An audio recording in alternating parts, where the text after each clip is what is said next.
दोस्तों, horror and thriller stories in Hindi में मैं आपका दिल से स्वागत करता हूँ। हमारे इस चैनल को ज़्यादा से ज़्यादा सब्सक्राइब करें, लाइक करें, ताकि हम आपके लिए और भी नई कहानियाँ ला सकें। बढ़ते हैं कहानी की ओर। मेरा नाम दिनेश यादव है। मैं मुंबई बोरीवली के एक हॉस्पिटल में सिक्योरिटी गार्ड का काम करता हूँ। वैसे तो ये मेरे साथ पहली बार 2019 में हुआ था और आज भी रोज़ होता है। मैं अभी भी वही हॉस्पिटल में नाइट ड्यूटी करता हूँ। वो मेरा पहला दिन था। मुझे बताया गया था कि मुझे हॉस्पिटल के मेन एंट्रेंस पे जो कांच का दरवाज़ा है वहीं बैठकर पहरा देना है। अक्सर लोग रात में अपने पेशेंट से मिलने आ जाते हैं, जो ठीक नहीं है, जबकि रात में पेशेंट से मिलने की इजाज़त नहीं होती। दिन में मिलने के टाइमिंग्स होते हैं, लेकिन कोई इमरजेंसी हो तो वो रात में भी आ सकते हैं, जिसके लिए मुझे सिक्योरिटी ऑफिस में बात करनी पड़ती थी। वॉकी टॉकी से सिक्योरिटी ऑफिस में नायक सर और मनीष सर रात में काम करते थे। पूरी हॉस्पिटल में हर जगह कैमरे लगे हुए थे। वो उन्हीं कैमरे के जरिए हॉस्पिटल में नज़र रखते थे। उन दिनों उन दोनों की रात में ड्यूटी हुआ करती थी। उस दिन मैं अपनी ड्यूटी कर रहा था। मुझे रात में जागने की आदत नहीं थी, तो करीब रात 3 या 3:30 बजे होंगे कि मेरी ज़रा आंख लग गई कि मैंने देखा कि एक बूढ़ी औरत जो करीब 70 साल के आसपास होगी, कमर एकदम झुकी हुई, बाल एकदम बिखरे हुए, उन्होंने लंबा फ्रॉक पहना था जैसे अक्सर क्रिश्चियन बूढ़ी औरतें पहनती है। वो आंटी ज़ोर ज़ोर से हॉस्पिटल का दरवाज़ा ठोक रही थी। मैंने उन्हें देख के दरवाज़ा खोला और उनका पूछा, क्या हुआ? उन्होंने मुझे देखा और पूछा, नए हो? मैंने कहा, हाँ, आज पहला दिन है। उन्होंने कहा, लगता है यहाँ ज़्यादा दिन नहीं टिक पाओगे। फिर वो हॉस्पिटल के अंदर जाने लगी। मैंने उनको रोका और कहा, आंटी कहाँ जा रहे हो? उन्होंने कहा, मुझे वार्ड नंबर 13 में जाना है, उससे मिलने। मैंने पूछा, किससे मिलने जाना है? उन्होंने कहा, तुझे इससे क्या, हट यहाँ से। मैंने उनको समझाते हुए कहा, आंटी रात में पेशेंट से मिलना अलाउड नहीं है। आंटी को अचानक एकदम गुस्सा आ गया। वो दांत पिसते हुए मेरी तरफ बढ़ी। वो मेरे सर पे अपने हाथों से मारना चाह रही थी। मैंने अपने दोनों हाथों को अपने सर पे रखा और अपने आप को बचाते हुए कहने लगा, सॉरी आंटी, सॉरी। वो सॉरी सुनते एकदम शांत हो गई। उसने कहा, मर्लिन गोम्स से मिलना है, मर्लिन गोम्स। इतने में मुझे वॉकी टॉकी पे नायक सर की आवाज़ आई। नायक सर ने पूछा, यादव तुम किससे बात कर रहे हो? मैंने कहा, सर ये आंटी आई है, इनको किसी मर्लिन गोम्स से मिलना है, वार्ड नंबर 13 में। नायक सर ने पूछा, क्या क्या नाम बताया? मैंने कहा, मर्लिन गोम्स, वार्ड नंबर 13। नायक सर थोड़ी देर एकदम चुप हो गए। मैंने कहा, हेलो हेलो नायक सर। उन्होंने सामने से जवाब दिया, मैं सुन रहा हूँ यादव। फिर उन्होंने कहा, यादव तुम्हें वो आंटी अभी भी दिखाई दे रही है? मैंने कहा, हाँ, वो मेरे बिल्कुल सामने ही खड़ी है। उन्होंने कहा, यादव मैं कैमरे में तुम्हें तो देख पा रहा हूँ, लेकिन वो आंटी कहीं नहीं दिख रही है। तुम बहुत देर से अकेले ही बात कर रहे हो। वो औरत अगर वही है तो उसको कुछ मत बोलना, ना ही उसकी कोई बात का जवाब देना। मर्लिन गोम्स नाम की औरत 2 साल पहले ही मर चुकी है और वार्ड नंबर 13 एक पागल खाना था जो हॉस्पिटल के बिल्डिंग नंबर 2 में शिफ्ट हो गया है। बस तुम वहाँ से निकलो और सिक्योरिटी रूम में आओ। ये सुन के डर से मेरे पैर कांपने लगे। मुंह से आवाज़ ही नहीं निकल रही थी। मैंने उस औरत की तरफ देखा ही नहीं, बस अपनी जान बचा के सिक्योरिटी रूम की तरफ भागा। पर जब मैं सिक्योरिटी रूम के नज़दीक पहुंचा तो देखा कि वहाँ कोई नहीं है। रूम की लाइट्स बंद थी और वही बूढ़ी औरत सिक्योरिटी रूम के दरवाजे के पास खड़ी है। उसे देख के मेरी चीख निकल गई। फिर मैं गिरते पड़ते भागा और किसी तरह हाफते हाफते हॉस्पिटल के पीछे के वाले गेट पे पहुंचा। वहाँ भी एक सिक्योरिटी गार्ड थे, तिवारी चचा, जिसको मैंने पूछा, नायक सर सिक्योरिटी रूम में नहीं है, कहाँ गए? उसने कहा, उनकी तबीयत थोड़ी गड़बड़ थी, वो आज 1 बजे घर चले गए। मनीष बाबू भी छुट्टी पे है, 1 हफ्ता बाद ही मिल पाएंगे। ये सुन के मैं और घबरा गया। डर के मारे यहाँ वहाँ देखने लगा कि वो औरत कहीं यहाँ भी तो नहीं आ गई। मेरी ऐसी हालत देख के तिवारी चचा ने पूछा, अरे का हुआ भैया, कौन टेंशन है का? मैंने उनसे पूरी घटना बताई। उसने कहा, अबे दारू पिए हो का या कुछ और नशा किए हो? तुम जैसे लोगों के वजह से सबका नाम खराब होता है। हम यहाँ 15 साल से काम करत है, एक कोई भूत नहीं दिखा हमका। जाके ड्यूटी करो। उस दिन तो मैं उनको कुछ बोला नहीं, बस ड्यूटी छोड़ के सीधा घर चला गया। पर जब मैं उठा सुबह, घर वालों को देख के एहसास हुआ कि काम नहीं है और काम छोड़ भी नहीं सकता। बहुत मुश्किल से काम मिला है। मैं फिर हॉस्पिटल ड्यूटी पे चला गया। पर उस दिन मैं पहले नायक सर के पास गया और उनको सारी घटना बताई। उन्होंने अपने कंप्यूटर पे मर्लिन गोम्स नाम के रिकॉर्ड्स चेक किए तो वो भी दंग रह गए। उन्होंने बताया कि वार्ड नंबर 13 एक पागल खाना था इसी बिल्डिंग में, और मर्लिन गोम्स नाम की एक पागल पेशेंट थी जो सच में 2 साल पहले मर चुकी है। फिर उन्होंने मुझसे पूछा, अब तुम क्या करोगे यादव? मैंने कहा, सर काम तो नहीं छोड़ सकता, बस एक ही काम कर सकता हूँ कि किसी पुजारी से अपने नाम का तावीज़ बना लेता हूँ ताकि मैं इस आत्मा से बच सकूं। उन्होंने कहा, ठीक है। मैंने उस दिन तो ड्यूटी नहीं की। दूसरे दिन तावीज़ बना के ड्यूटी पर फिर लौट गया। अब हर रोज़ वो औरत आज भी हर रात 3 बजे से 4 बजे के बीच में दरवाज़ा ठोकती है। जैसे ही वो दरवाज़ा ठोकती है मेरा दिल ज़ोर ज़ोर से धड़कने लगता है। मैं दरवाज़ा खोलता हूँ, मुझसे बात करने की कोशिश करती है। कुछ देर मेरे सामने खड़ी होके मुझे घूरती रहती है, पर मैं ना ही उसे देखता हूँ ना ही उसके कोई सवालों का जवाब देता हूँ। कुछ देर बाद वो हॉस्पिटल के अंदर चली जाती है,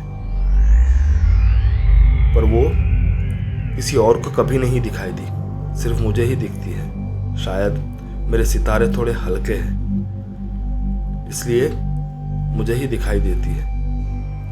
क्या आपके साथ ऐसा कभी हुआ है? अगर हुआ है तो कमेंट करें। ये थी दिनेश यादव की कहानी।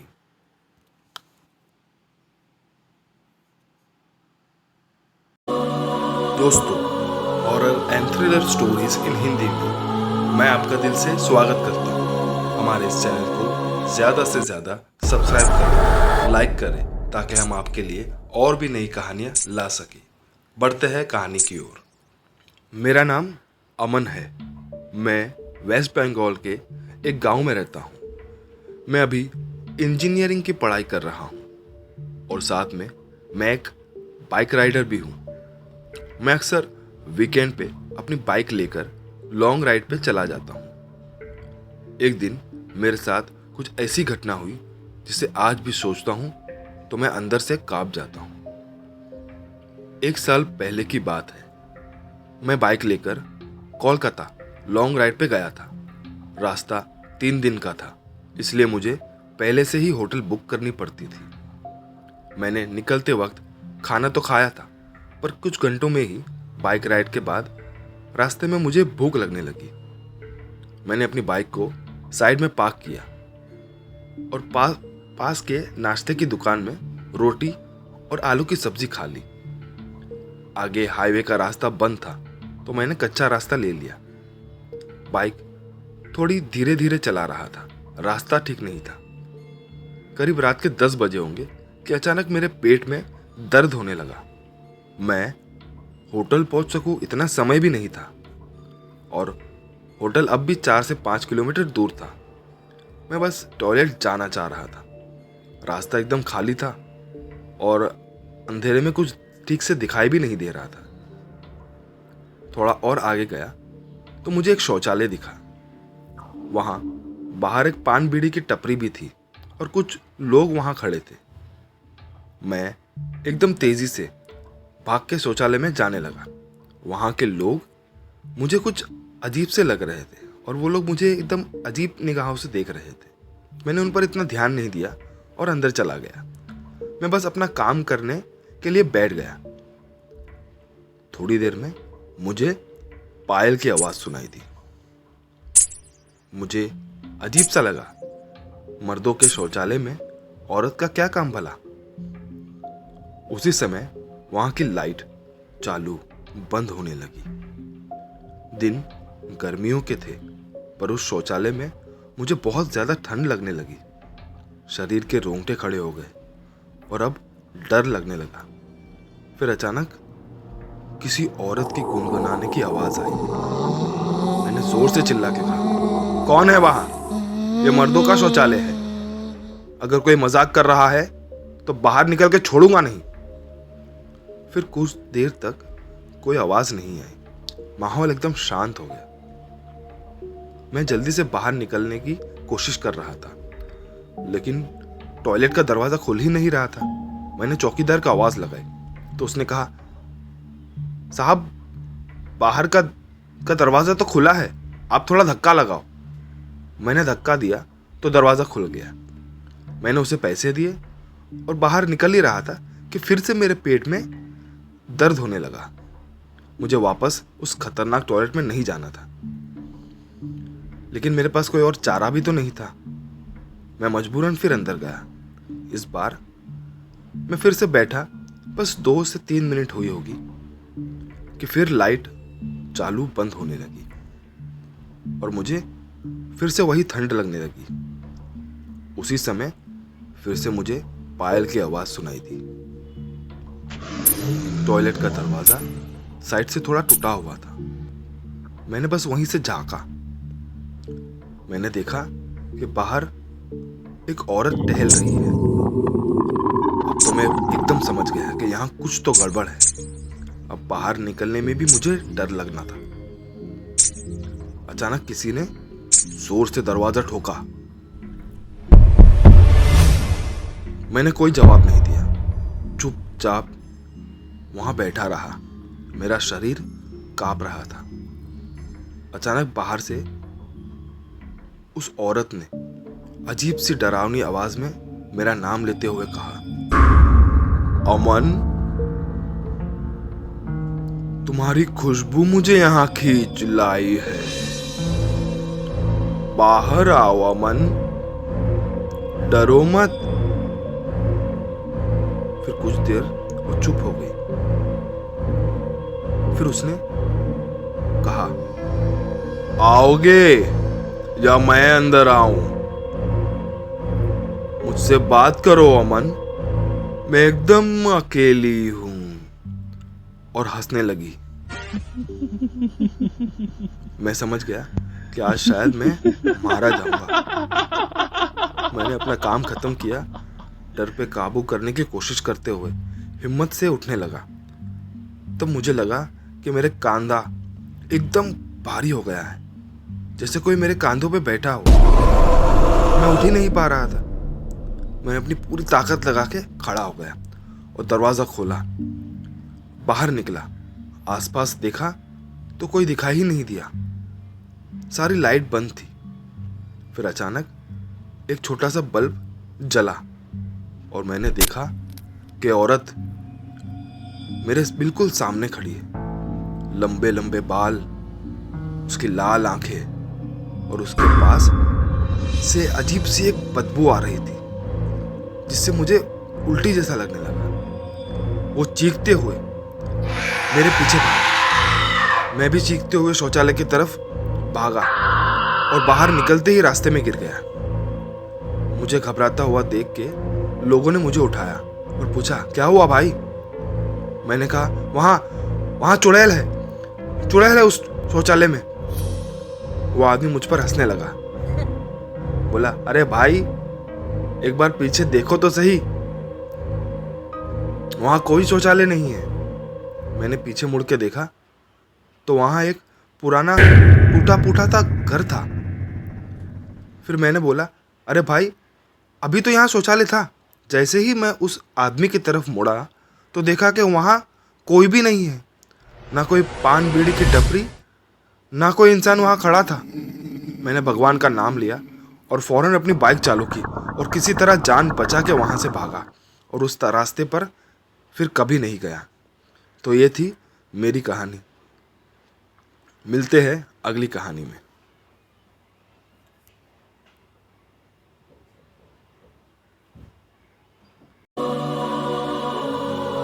दोस्तों, horror and thriller stories in Hindi में मैं आपका दिल से स्वागत करता हूँ। हमारे इस चैनल को ज़्यादा से ज़्यादा सब्सक्राइब करें, लाइक करें, ताकि हम आपके लिए और भी नई कहानियाँ ला सकें। बढ़ते कहानी की ओर। मेरा नाम वाघमरे है। वैसे तो मैं यह घटना के बारे में किसी को बताता नहीं हूँ, पर यह horror and thriller stories in Hindi वाले भाई ने मेरे को आज थोड़ा कन्विंस कर लिया। तो मैंने यह घटना जो मेरे साथ हुई थी वो इनको बताई है। अब आगे की कहानी यही सुनाएंगे अपने तरीके से। मेरा नाम वाघमरे है। मैं मुंबई पुलिस में एक सब इंस्पेक्टर हूँ। ये घटना 2 साल पहले मेरे साथ घटी थी। बारिश के दिन थे और हम लोग मुंबई के एक पुराने हॉस्पिटल के पास बाइकल्ला में नाकाबंदी लगा के गाड़ियों की चेकिंग कर रहे थे। मुंबई में हाई अलर्ट था। हम सब पुलिस वाले 3 दिन से लगातार ड्यूटी कर रहे थे। सब थके हुए थे और बारिश भी ज़ोर से बरस रही थी कि मैंने हवलदार तावड़े को बोला, ए तावड़े जरा चाय सांग रे, चाची तलब लाग लिया है। उसने बोला, ओ साहब सांगतो। मैं बस ब्रिज के नीचे खड़े होके चाय पी रहा था। ऐसे अचानक एक लड़का ऐसे लंगड़ाते लंगड़ाते मेरे पास आया। उसको मैं देख के समझ गया कि ये यूपी या बिहार से है। वो लड़का एकदम डरा हुआ लग रहा था। मेरे पास आके वो बोला, सर मेरी हेल्प करो प्लीज़। मैंने बोला, क्या मदद रे? 3 दिन से ऐसे बरसात में नाकाबंदी करा रहा है ये साहब, ऐसे फोकट बैठे क्या हम लोग यहाँ? उसने बोला, सर मुझे बस एक फ़ोन करना है मेरे घर वालों को आपके फ़ोन से। मैंने बोला, कशाला मेरा फ़ोन से?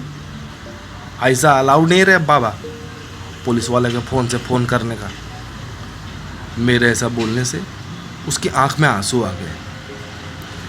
मेरे को थोड़ा उस पर दया आ गई और मैंने उसको बोला, अरे काई जाला रे, कचाला रड़ दो, ले कर ले फ़ोन, और ज़्यादा लंबा बात नहीं करने का, पटकन दे मला। उसने अपने घर पे किसी को फ़ोन लगाया और बोला, भैया हम लोग यहाँ बहुत परेशान हैं। बबलू मुझे यहाँ लोगों ने एक कमरे में बंद कर दिया है। हमारे कपड़े, सामान, पैसे सब छीन लिया है। हम लोग यहाँ से बाहर नहीं जा सकते। भैया आप यहाँ आके हम लोगों को बचाई लो। ये सुन के मेरे को तो एकदम गुस्सा चढ़ गया। मैंने उसको पूछा, कौन लिया रे तुम लोग का सामान और रुपया? ज़रा बता मेरे को, किधर रखा है तेरे दोस्त को? ये सुनकर तावड़े बोला, अरे जाओ दे साहब, इन लोग का तो रोज का मगजमारी है। मैंने तावड़े को बोला, नहीं रे तावड़े, किडनैपिंगचा मामला दिसतो, तू जरा बग में ये तो जिम्मेदारी है रे अपना।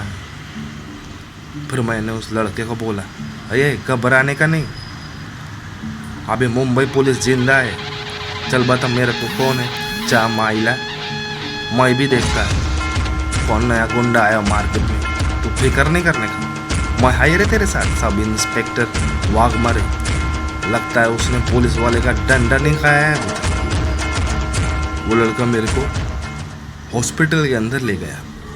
मैंने पूछा, हॉस्पिटल के अंदर बंद किया यार क्या तेरे दोस्त को? उसने कहा, हाँ, वहाँ उस रूम में बंद किया है। मैं इस रूम में घुसा, मुझे थोड़ा ठंडी लगा। मैंने उस लड़के को पूछा, किधर है रे तेरा दोस्त? उसने कोई जवाब नहीं दिया। मैं जब पीछे मुड़ के देखा तो लड़का एकदम गायब जाला और दरवाजे को किसी ने बाहर से बंद कर दिया था। मैं दरवाजा ठोकने लगा, लड़के को आवाज़ दिया, अरे किधर है रे तू? किधर गया रे? पुलिस के साथ मजाक करता है? कोतरिया छोड़ेगा नहीं रे तेरे को, दरवाज़ा खोल। पर वहाँ कोई था ही नहीं। मैं दरवाजे के पास खड़ा था और दरवाजे के बाहर कांच से देख रहा था। इतने में मेरे को ऐसा लगा कि कोई मेरे एकदम बाजू में आके मेरा कान में बोला, सर मैं यहाँ हूँ। मैंने सोचा, चाम आइला, इधर तो कोई है ही नहीं, ये आवाज़ किधर से आ रहा है मेरे को? फिर से मेरे कान में आवाज़ आया, मैं यहाँ हूँ स्ट्रेचर पे और मेरा दोस्त भी है। मैंने देखा कि रूम में बहुत सारे स्ट्रेचर्स है। तब मेरे को समझ तो मुर्दा का है साला। ये देवा, मैं एकदम घबरा गया। फिर भी मैं हिम्मत करके स्ट्रेचर के पास गया और मैंने उस लाश के मुंह से कपड़ा हटाया तो देखा ये तो वही लड़का है जो थोड़ी देर पहले मेरे पास आके हेल्प मांग रहा था। वही मरा पड़ा था। देवा, मैं वहाँ से जान बचा के भागा और दरवाज़ा तोड़ने की कोशिश करने लगा। अब मैं हेल्प के लिए आवाज़ लगा रहा था। वैसे मेरे को डर नहीं लगता, पर भूत से कैसे लड़ता रे मैं? इतने में अचानक वहाँ मुर्दा घर का वॉचमैन आ गया। मैंने उसको पूछा, जोर से चिल्ला के पूछा, दरवाज़ा खोल रे। जैसे ही उसने दरवाज़ा खोला, मैं उस पर एकदम चिल्लाने लगा। बोला, अरे हम मंद बुद्धि येड़ा, किधर गया था रे? और बाहर से कुंडी क्यों लगाया था? उसने बोला, साहब हम ज़रा हल्का होने गए थे और हमने कुंडी नहीं लगाई है। ये तो सब मुर्दे हैं, ये कहाँ जाएंगे? मैंने उसको पूछा, वो 2 लाशें जो अंदर पड़ी है वो किसकी है? उसने कहा, साहब वो 2 लावारिस लाशें हैं, कई दिनों से यहाँ पड़ी है, इनको कोई लेने नहीं आया, कल इनका पोस्टमार्टम है। मैंने उससे कहा, इन दोनों में से एक लड़का मेरे पास आया था, उसने मेरे फ़ोन से अपने गांव में फ़ोन भी किया। वॉचमैन बोला, साहब ये कैसे हो सकता है, ये तो मरे हुए हैं। मैंने बोला, अरे ऐसा हुआ है रे मेरे साथ। तब अचानक मेरे को याद आया कि उस लड़के ने अपने घर पे फ़ोन किया था। मैंने तुरंत अपना फ़ोन चेक किया तो देखा डायल नंबर में उसके घर का फ़ोन नंबर था, जिस पर मैंने फ़ोन करके लड़के के घर वालों को बुलाया और वो लोग उन दोनों की बॉडी ले यहाँ से गए। तो ये थी वो कहानी जब सब इंस्पेक्टर वाघमारे जी से एक आत्मा ने मांगी हेल्प। जल्द मिलेंगे अगली कहानी में।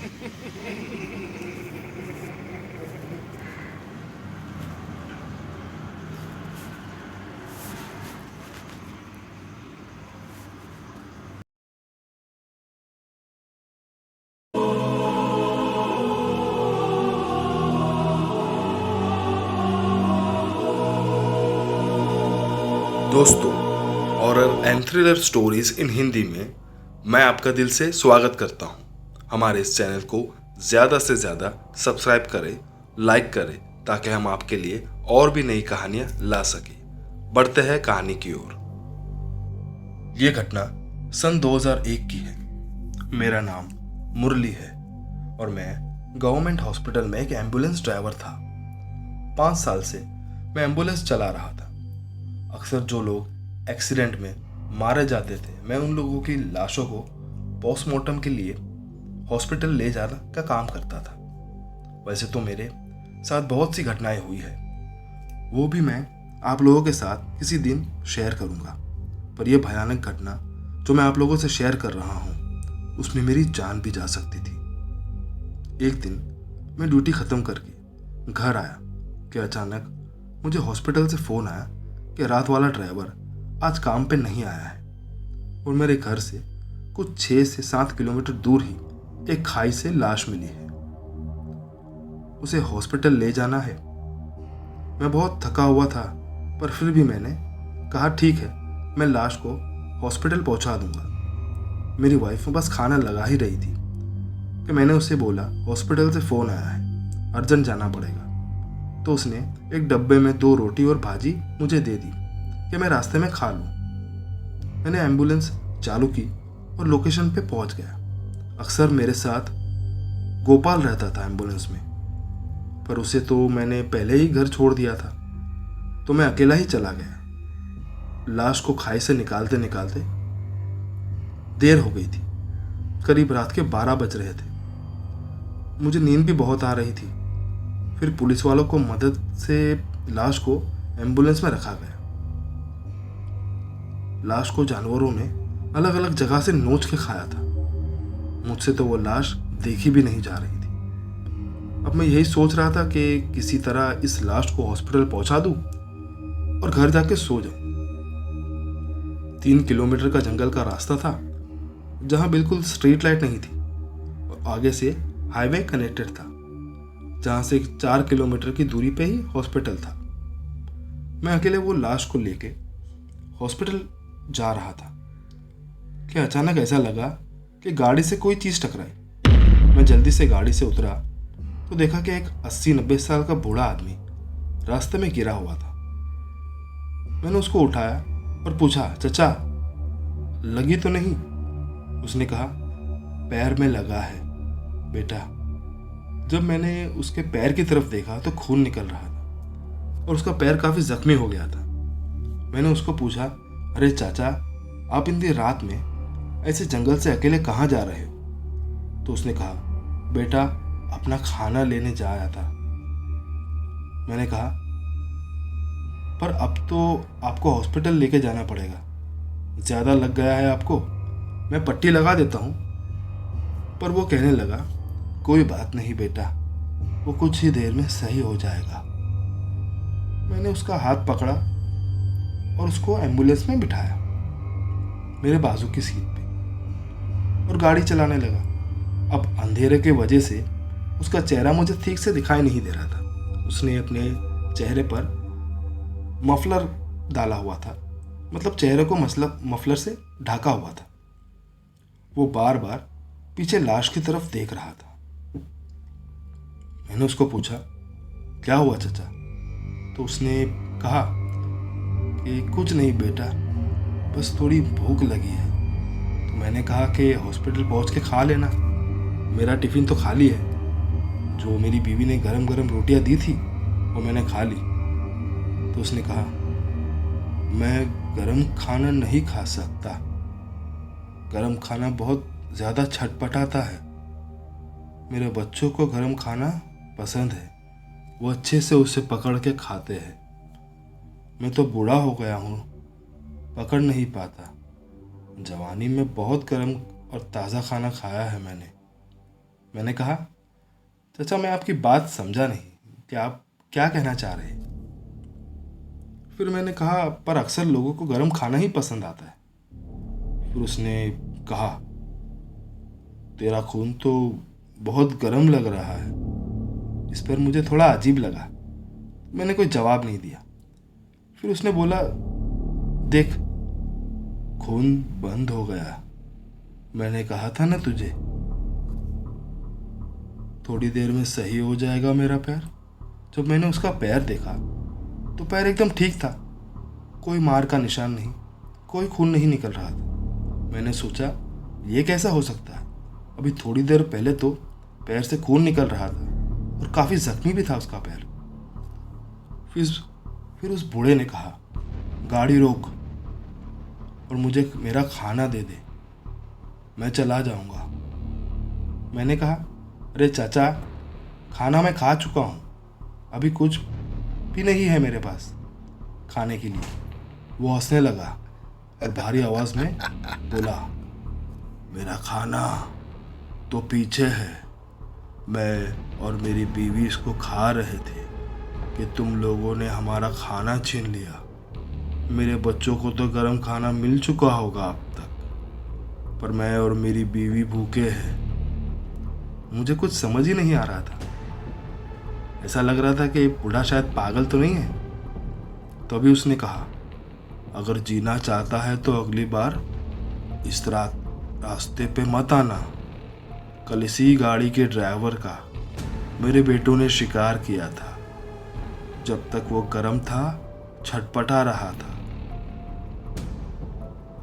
मेरे बेटों ने उसे मज़े से नोच नोच के खाया और जब ठंडा हो गया तो उसे हम दोनों को दे दिया खाने के लिए। और वो ज़ोर से हंसने लगा। जैसे ही मैंने उसकी तरफ देखा तो उसका चेहरा इतना भयानक था कि मैं जान बचाने के लिए गाड़ी से कूद गया। जब मेरी आंख खुली तो मैं हॉस्पिटल में था। मैंने किसी को इसके बारे में कुछ नहीं बताया, बस इतना बताया कि गाड़ी का कंट्रोल खोने से एक्सीडेंट हो गया। मैंने लोगों को लाश के बारे में पूछा, पर किसी ने कहा कि लाश मिली ही नहीं, शायद कोई जानवर ले गया रहेगा। पर मैं अब किसी भी ड्राइवर को उस रास्ते पर जाने नहीं देता। फिर मैंने जब ये घटना एक मेरे दोस्त को बताई तो उसने मुझे कहा कि वो एक जिन था और ऐसे जिन गुस्सैल स्वभाव के होते हैं जो इंसानों को पसंद नहीं करते, और अगर इंसान अकेला दिख जाए तो उनके पीछे लग जाते हैं और फिर उन्हें किसी सुनसान जगह ले जाकर जिंदा ही खाते हैं। किसी का भी रूप ले सकते हैं और ऐसे जिन अपने परिवारों के साथ वीरानों में रहते हैं। तो ये थी मुरली की भयानक कहानी।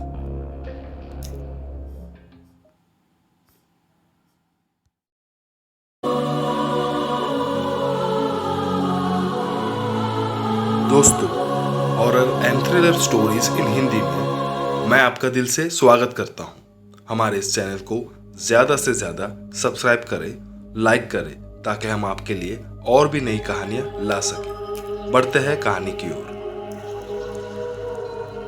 मेरा नाम मेहुल है और मैं एक गुजराती परिवार से बिलोंग करता हूँ।